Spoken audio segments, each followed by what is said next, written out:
আসসালামু আলাইকুম। আজ আমি আপনাদের সাথে শেয়ার করব ভিন্ন স্বাদের মাছের ডিমের রেসিপি। আপনারা একবার হলেও বাসায় চেষ্টা করবেন এটা বানানোর।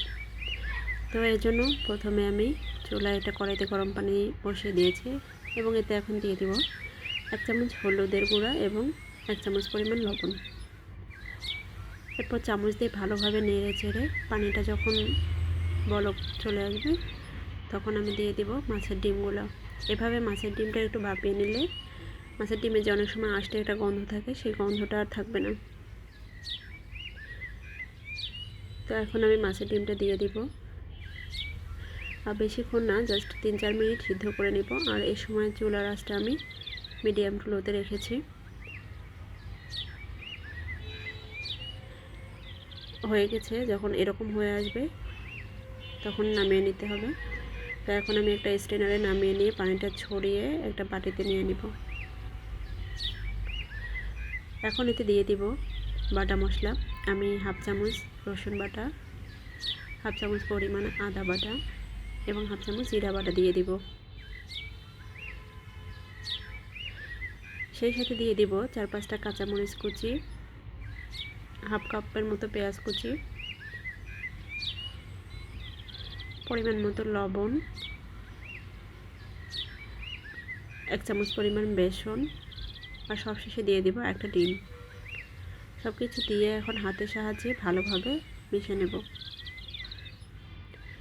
মাখানো হয়ে গেছে, এখন আমি এগুলো চুলায় ভাজা শুরু করব। এজন্য চুলায় একটা কড়াই দিয়ে এতে দিয়ে দিব তেল। তেলটা গরম হয়ে আসলে আমি চামচের সাহায্যে এভাবে আমি তেলের মধ্যে ডিমগুলো ছেড়ে দিব। আপনারা হাত দিয়ে বিভিন্ন শেপেও দিয়ে দিতে পারেন। চুলার আঁচটা এই পর্যায়ে আমি মিডিয়াম টু লোতে রেখেছি। এক পাশে হয়ে গেলে আমি অপর পাশে উল্টে দেব।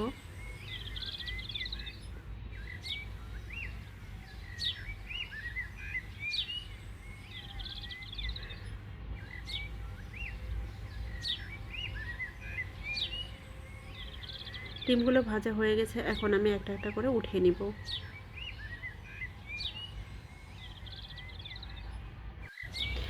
এখন ওই একই তেলে আমি বাকি ডিমগুলো এভাবে ভেজে নিব। চুলার আঁচটা বাড়াতে যাবেন না, তাহলে উপর থেকে কালার চলে আসবে কিন্তু ডিমগুলো ভিতরে কাঁচাই থেকে যাবে। সবগুলো ডিম ভাজা হয়ে গেলে আমি তুলে নেব এবং ওই একই তেলে আমি দিয়ে দেব আলু। আমি 2টা আলু আগে থেকে কেটে ভালোভাবে পরিষ্কার করে ধুয়ে রেখেছি। আলুগুলো আমি লালচে করে ভেজে নিব। আর এখানে হচ্ছে আমার সবগুলো ভাজা মাছের ডিম।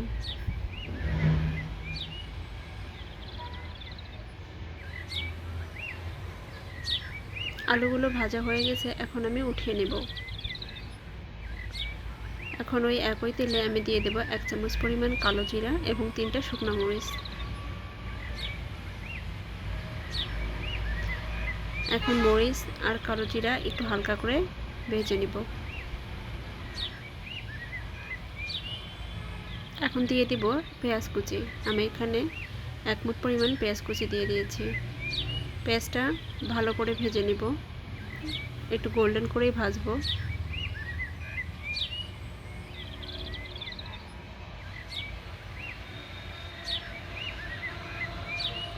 ভাজা হয়ে গেলে দিয়ে দেব 1 চামচ আদা রসুন বাটা এবং 1/2 চামচ জিরা বাটা দিয়ে মশলাটা আবার একটু পেঁয়াজের সাথে ভেজে নিব, যাতে মশলার কাঁচা গন্ধটা চলে যায়।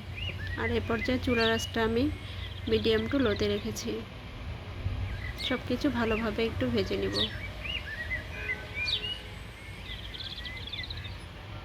এখন দিয়ে দিব গুঁড়া মশলা। আমি 1 চামচ হলুদের গুঁড়া, 1/2 চামচ মরিচের গুঁড়া এবং 1 চামচ ধনিয়ার গুঁড়া দিয়ে দিব। দিয়ে আবারও মশলাগুলো মিশিয়ে নিব। মশলাগুলো যাতে পুড়ে না যায় এজন্য আমি এখন কিছুটা পানি দিব এবং মশলাটা ভালোভাবে কষিয়ে নিব। এখন দিয়ে দিব লবণ। আমি পরিমাণ মতো লবণ দিয়ে দিব, দিয়ে আবারও নেড়ে চেড়ে একটু ভেজে নিব। মশলাটা ভালোভাবে কষিয়ে নেব। তেলটা যখন উপরে উঠে আসবে তখন আমি দিয়ে দেব টমেটো। আমি একটা টমেটো ব্লেন্ড করে রেখেছি, সেই টমেটোটা দিয়ে আবারও ভালোভাবে কষাবো। টমেটোটা 5-6 মিনিট কষিয়ে নেব, এতে করে টমেটোর মধ্যে যে কাঁচা গন্ধটা থাকে সেটাও চলে যাবে। এটা অনেকক্ষণ কষানোর কারণে এরকম কমে এসেছে এবং কালারটাও চেঞ্জ হয়ে এসেছে।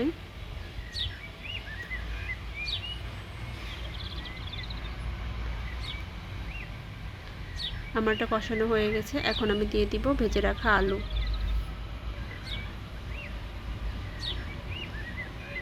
আলুগুলো দিয়ে আমি আরও 2-1 মিনিট মশলার সাথে মিশিয়ে নেব এবং অনবরত নাড়তে থাকব।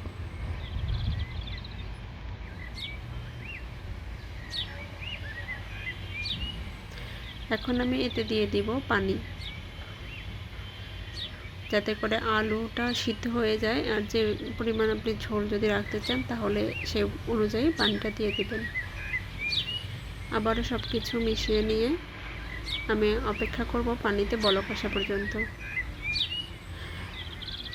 আর এখন আমি চুলার আঁচটা বাড়িয়ে দিয়েছি, হাই ফ্লেমে রেখেছি। দিয়ে দিব সবগুলো মাছের ডিম।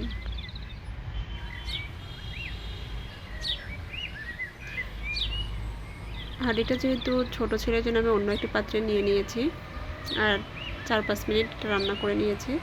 যেহেতু ডিমটা ভাজা সেহেতু বেশি সময় লাগবে না এটা রান্না হতে। তো আমি নামানোর আগে দিয়ে দেব 1 চামচ পরিমাণ ভাজা জিরার গুঁড়া এবং 1/2 চামচ গরম মশলার গুঁড়া দিয়ে সব কিছু আবারও ভালোভাবে মিশিয়ে নেব।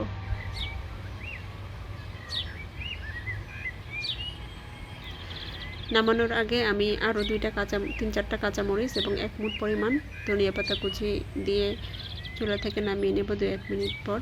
তো আমার ভিডিওটি যদি আপনাদের ভালো লেগে থাকে তাহলে অবশ্যই আমার চ্যানেলটি সাবস্ক্রাইব করবেন, তাহলে যে কোনো ভিডিও আপলোড দেওয়ার সাথে আপনাদের কাছে নোটিফিকেশন চলে যাবে।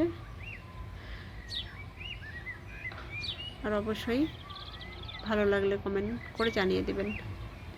সবাইকে অসংখ্য ধন্যবাদ এতক্ষণ ভিডিওটি দেখার জন্য। আসসালামু আলাইকুম।